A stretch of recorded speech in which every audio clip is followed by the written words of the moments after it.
So DJ Reem, what tips would you have for other aspiring DJs, kids in school and high school who dream of being a DJ, similar to yourself?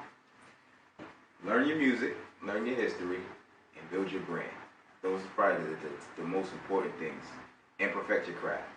Is because with learning you have to learn your history and what you're doing and what kind of field you're getting into, because you just can't just jump blind into something and not know what exactly is to become of it. So learn your history, learn who's here before you, who's done what, And it's kind of like a respect thing as well, especially with DJs.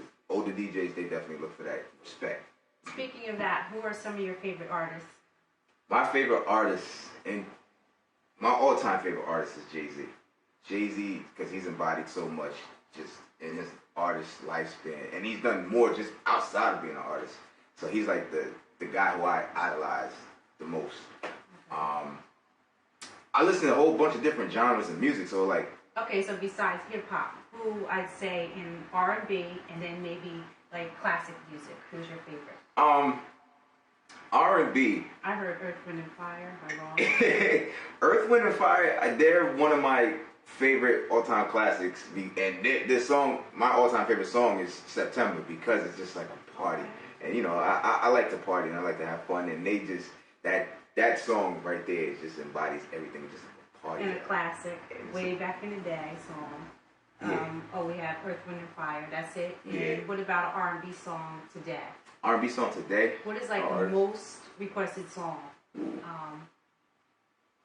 It seems like everybody asks for this song. Is there one? There is one. It's everybody seems to Beyonce, Love on Top. Okay. Everybody, especially the remix version of it. It's that's probably been, especially this year, like the number one requested song. I played it at weddings. It's been songs for people's weddings, cheerleading routines, clubs, events, all sorts of. That's probably been the most popular song. Now, recently I read something about you. I read that you received an award. Can you tell us about it? What was it for? What did you do? Yeah, it was from the Boys and Girls Club, the Keystone Youth Recognition Award. And I received that back it was June. I received it in June. Congratulations. Thank you, appreciate it.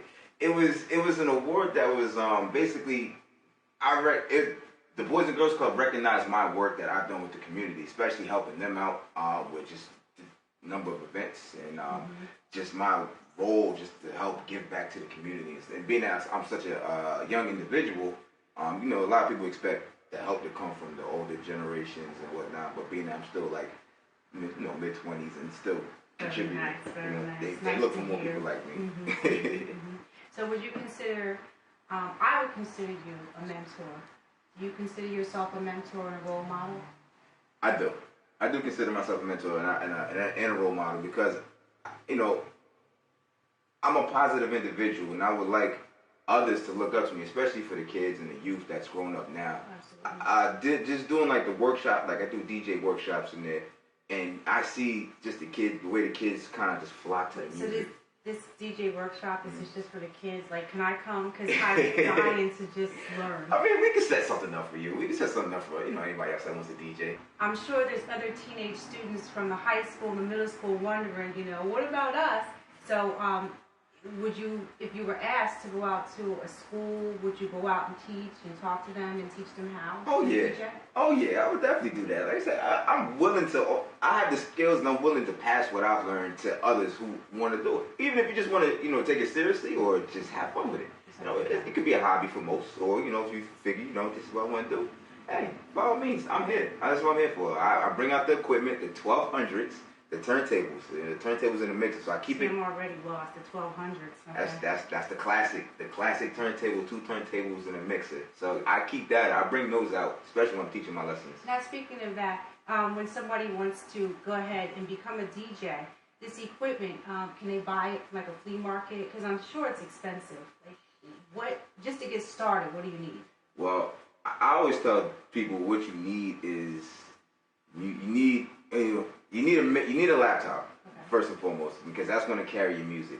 And then, you have to get the equipment to the turntables and, mixer, or they have kind of what they have, new technology these days. It makes everything so much easier.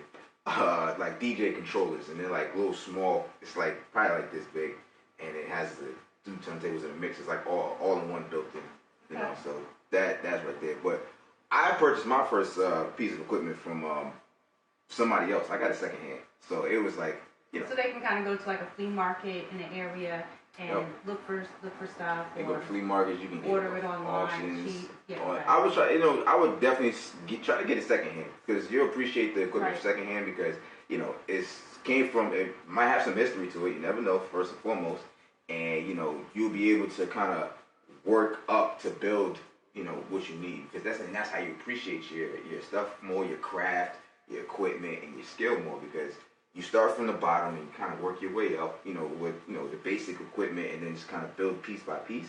You'll appreciate more of what you've done, and it's hard work, and it gets you there quick. Now, what other things do you do besides DJing? I mean, what are your hobbies? What else do you like to do? Do you have any other passions or talents or skills?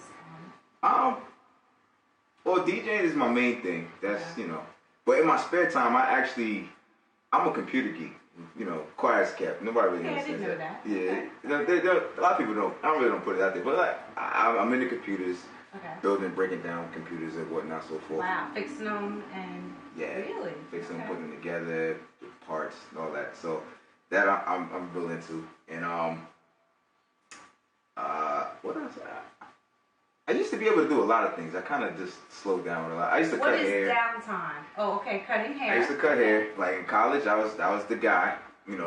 Everybody needed a haircut before going out somewhere. They all come to my house right before a party or whatever, and you get their haircut. So that was something I was doing.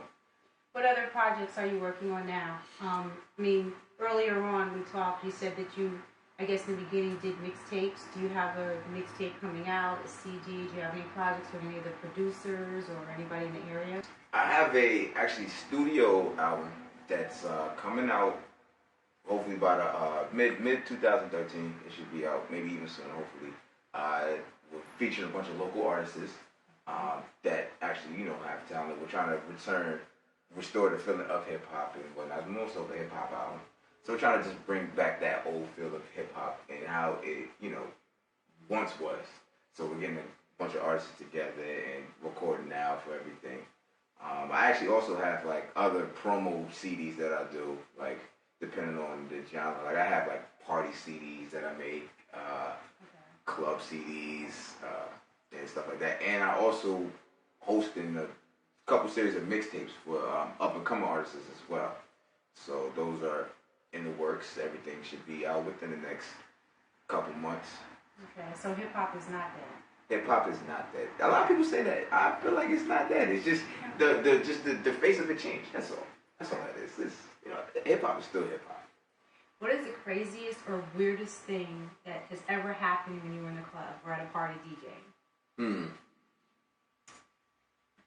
Well, I think it might the craziest thing is to have the whole power cut out on you, like the whole building go like dark. Wow. Yeah, and it was because of oh my god, not even like a storm or anything. It was because the people didn't pay their bill, their electric bill. Oh my god, so you can't even finish the gig?